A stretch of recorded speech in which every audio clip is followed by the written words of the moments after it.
नमस्कार दोस्तों, आज हम आपको 19 फरवरी 2024 रात के मुख्य समाचार प्रस्तुत करेंगे। कृपया नीचे कमेंट करके बताएं कि आप किस क्षेत्र से हिमाचल न्यूज सुन रहे हैं। हिमाचल के विकास, पर्यटन और सामाजिक क्षेत्र की ताज़ा जानकारी के लिए हमारे चैनल को सब्सक्राइब करें और अपडेट के लिए हमें फॉलो करें। इन खबरों को अधिक लोगों तक पहुंचाने के लिए कृपया हमारा कंटेंट शेयर करें। समाचार नंबर 1। पुराना ही बजट पढ़ना था तो सत्र की क्या जरूरत थी? जयराम ने सरकार पर साधा निशाना। नेता प्रतिपक्ष जयराम ठाकुर ने कहा कि जब सरकार को पुराना बजट ही पढ़ना था तो इस बजट सत्र की आवश्यकता ही क्या थी।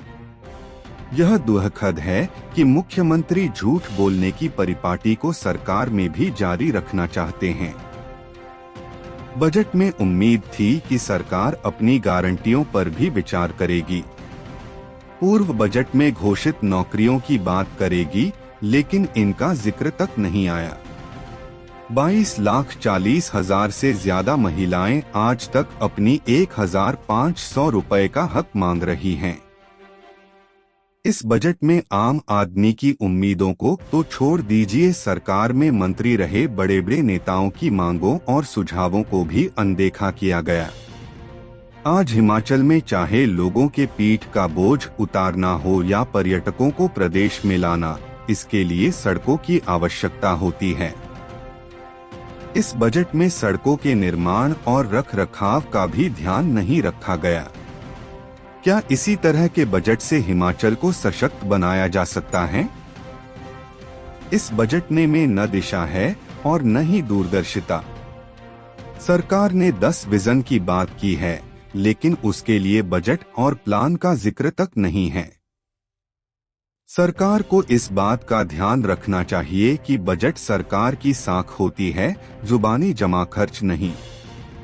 जयराम ठाकुर ने कहा कि इस समय प्रदेश में विकास के जो भी कार्य चल रहे हैं, वह प्रधानमंत्री नरेंद्र मोदी द्वारा चलाई जा रही योजनाओं के कारण ही है। अगर कांग्रेस सरकार के भरोसे ही प्रदेश होता तो आज विकास की उल्टी राह पर चल रहा होता।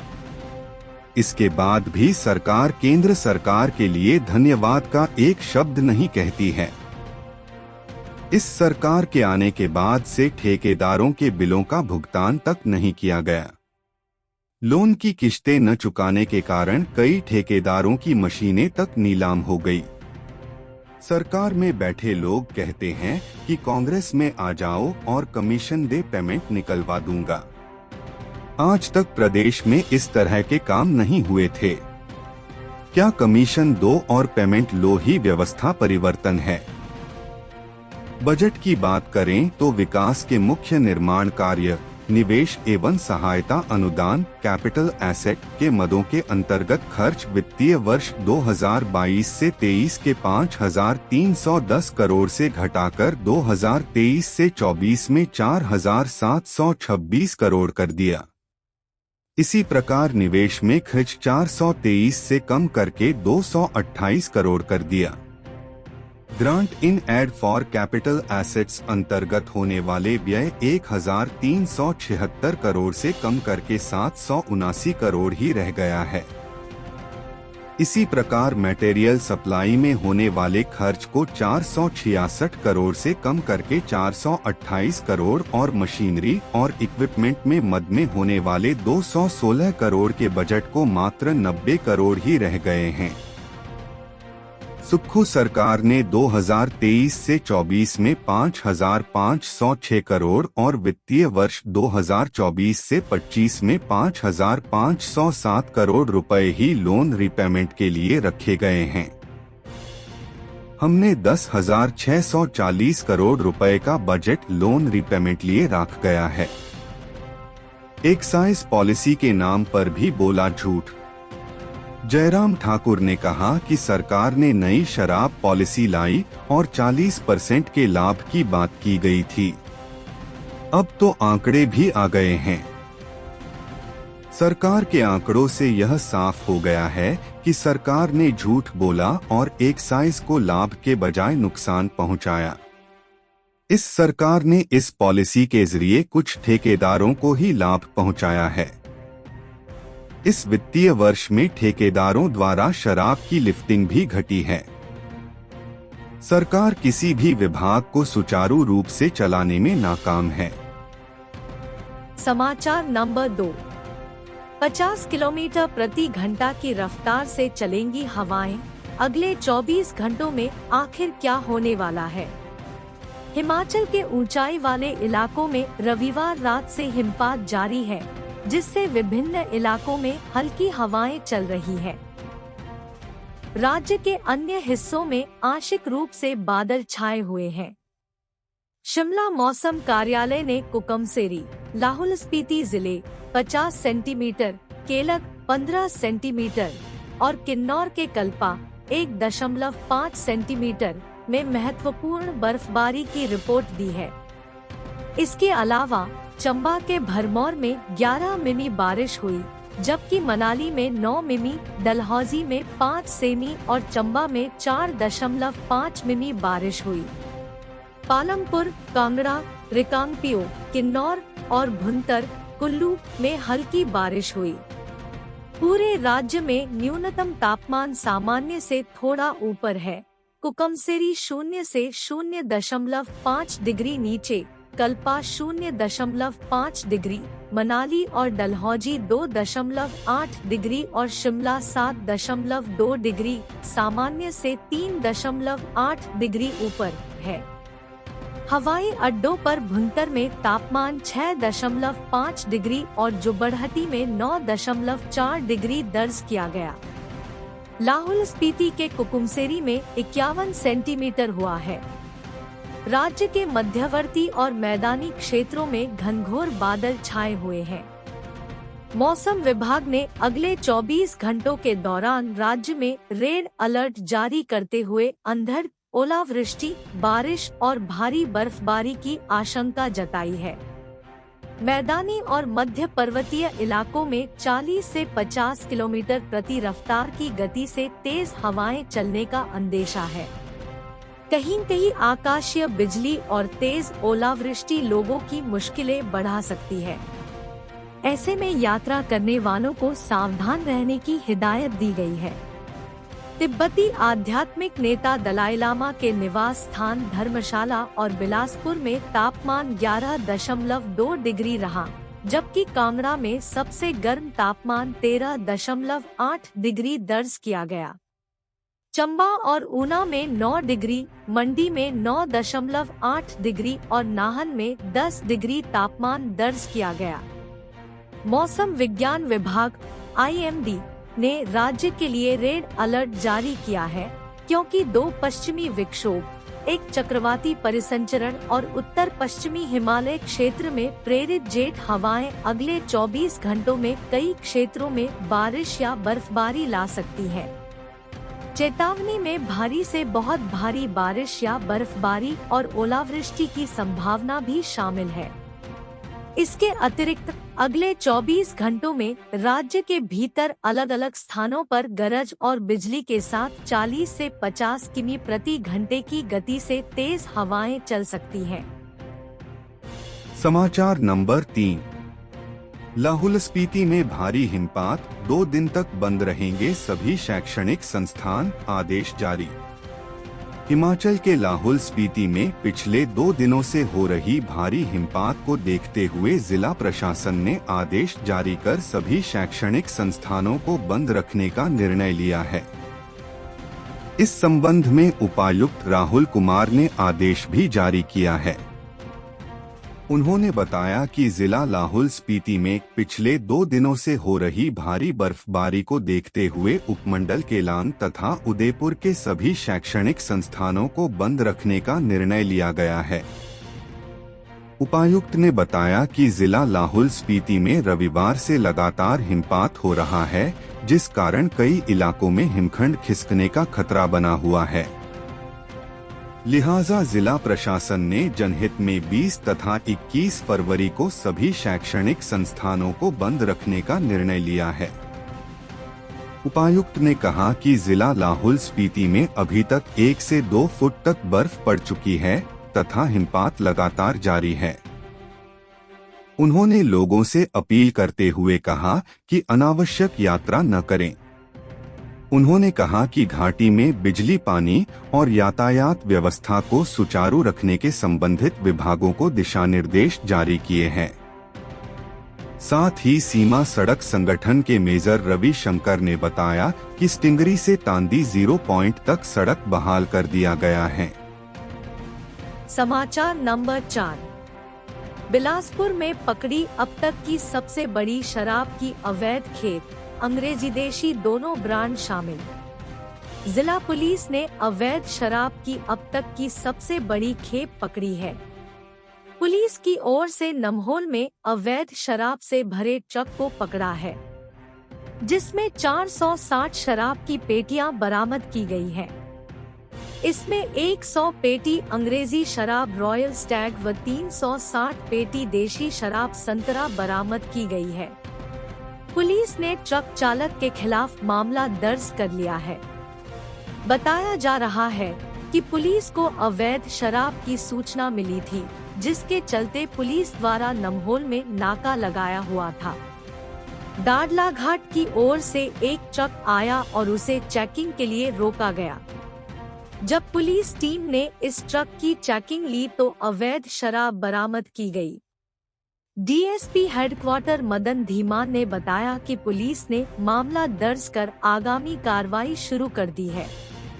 उन्होंने कहा कि पुलिस ने नशा माफिया के खिलाफ विशेष अभियान चलाया हुआ है, जिसे सफलता भी मिल रही है। समाचार नंबर 5। हत्या या कुछ और, कमरे में पानी की टंकी में मिला आभूषण कारोबारी का शव, फोरेंसिक टीम पहुंची। नेरवा में जिला मोतिहारी चंपारण बिहार निवासी आभूषण कारोबारी का शव उसके कमरे में संदिग्ध अवस्था में मिला है। बताया जा रहा है कि आभूषण व्यवसायी को बेटे ने उसे बिहार से कई बार फोन किया, परंतु जब उसने फोन नहीं उठाया तो बेटे ने एक अन्य परिचित को उसे कमरे में जाकर देखने को कहा। कारोबारी गगन के बेटे के परिचित ने इसकी सूचना पुलिस को दी। पुलिस ने मौके पर पहुंचकर कमरे में प्रवेश किया तो कमरे के अंदर गगन का शव पानी की टंकी में पड़ा पाया गया। शव के आसपास खून के कुछ छींटे भी पाए गए हैं, जिससे यह मामला हत्या का लग रहा है। पुलिस ने शव को कब्जे में लेकर आगामी कार्रवाई शुरू कर दी है।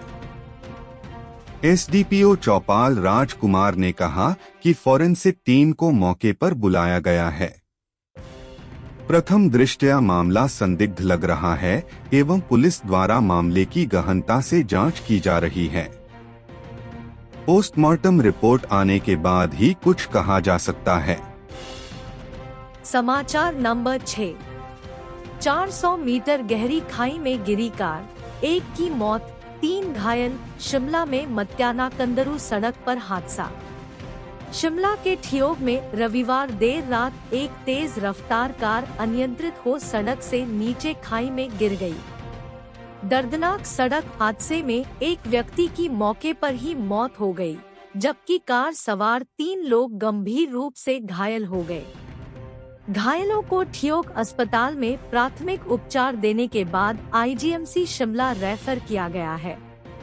मृतक की पहचान सुंदरन लाल निवासी गांव पौची कुमारसैन जिला शिमला के रूप में हुई है, जबकि घायलों की पहचान सौरभ शर्मा निवासी पौची गांव, संतोष शर्मा निवासी पौची और सुनील शर्मा निवासी पौची कुमारसैन के रूप में हुई है।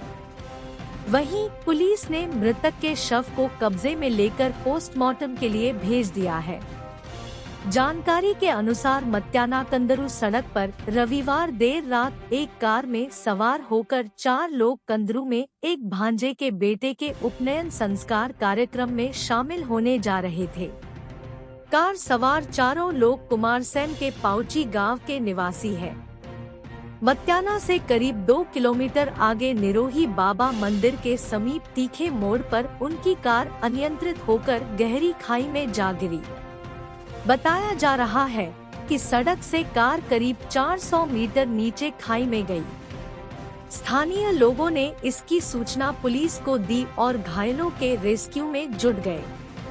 अंधेरे और गहरी खाई की वजह से घायलों को सड़क तक पहुंचाने में कठिनाइयों का सामना करना पड़ा।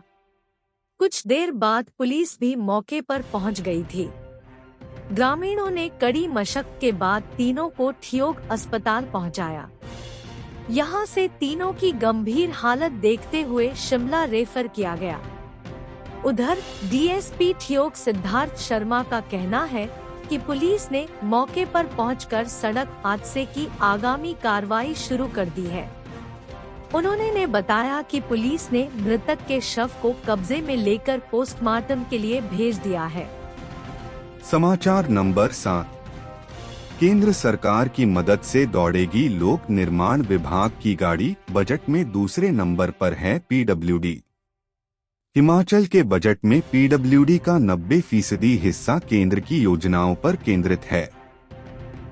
राज्य सरकार ने पीडब्ल्यूडी को बजट के मामले में शिक्षा के बाद दूसरे स्थान पर रखा है और 4,317 करोड़ रुपए का प्रावधान किया है, लेकिन यह भारी भरकम धनराशि केंद्र के रास्ते ही हिमाचल तक आएगी। राज्य सरकार ने बजट में पीडब्ल्यूडी को लेकर जिन योजनाओं का धन खर्च करने की बात कही है, वे केंद्र की मदद से ही संचालित हो रही हैं। बजट से पीडब्ल्यूडी के खाते में प्रधानमंत्री ग्राम सड़क योजना, सेंट्रल रोड इंफ्रास्ट्रक्चर फंड यानी CRIF और 5 राष्ट्रीय उच्च मार्गों को डबल लेन करने और 250 करोड़ रुपए से नेशनल हाईवे पर पुलों के निर्माण का प्रस्ताव केंद्र सरकार को भेजने का जिक्र शामिल है। इसके अलावा नाबार्ड के कार्यों में RIDF में 205 किलोमीटर हिस्से और 27 पुलों के निर्माण को भी पीडब्ल्यूडी के साथ जोड़ा गया है। राज्य सरकार के बजट में विभाग के लिए सबसे ज्यादा धन प्रधानमंत्री ग्राम सड़क योजना से जुटाने का लक्ष्य रखा है, जबकि इस योजना में पहले ही केंद्र सरकार 2,643 करोड़ रुपए मंजूर कर चुकी है और यह धनराशि आगामी 10 वर्षों में खर्च होगी। राज्य सरकार आगामी वित्तीय वर्ष में 2,683 किलोमीटर में से 825 किलोमीटर सड़कों के जीर्णोद्धार का लक्ष्य तय किया है। इनमें 500 किलोमीटर लंबी सड़कों को अपग्रेड किया जाना है, जबकि 325 किलोमीटर नई सड़कों का निर्माण होगा। राज्य सरकार ने 8 पुलों के निर्माण की भी बात कही है। इनके निर्माण से 15 नई बस्तियां सड़क के साथ जुड़ेंगी। राज्य सरकार ने वित्त वर्ष में 115 किलोमीटर लंबे राष्ट्रीय उच्च राजमार्गों पर 631 करोड़ रुपए खर्च कर 13 पुलों सहित 19 कार्यों को पूरा करने का लक्ष्य रखा है। इसके अतिरिक्त 4,490 करोड़ रुपए की लागत से राष्ट्रीय उच्च राजमार्गों को डबल लेन या 4 लेन बनाने का प्रस्ताव केंद्र सरकार को भेजने का फैसला किया है।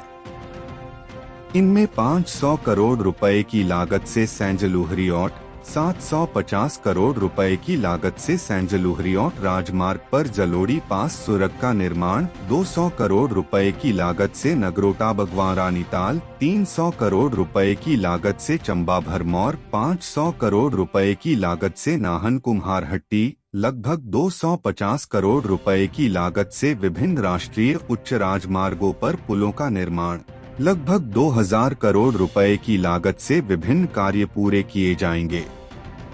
राज्य सरकार नाबार्ड के माध्यम से RIDF के अंतर्गत 205 किलोमीटर लंबी नई सड़कों, 305 किलोमीटर सड़कों में क्रॉस ड्रेनेज और 425 किलोमीटर लंबी सड़कों की टारिंग और 27 पुलों का निर्माण किया जाएगा। CRIF के तहत राज्य सरकार ने आगामी वित्त वर्ष में 5 सड़कों का निर्माण का लक्ष्य तय किया है। लापरवाही के कारण छूट गए। बजट पर पीडब्ल्यूडी मंत्री विक्रमादित्य सिंह ने प्रतिक्रिया व्यक्त की है। उन्होंने कहा कि जिन वर्गों का जिक्र बजट से छूट गया है, उस पर कड़ा संज्ञान लिया गया है। उन्होंने मुख्यमंत्री सुखविंदर सिंह सुक्खू से इस विषय पर चर्चा की है।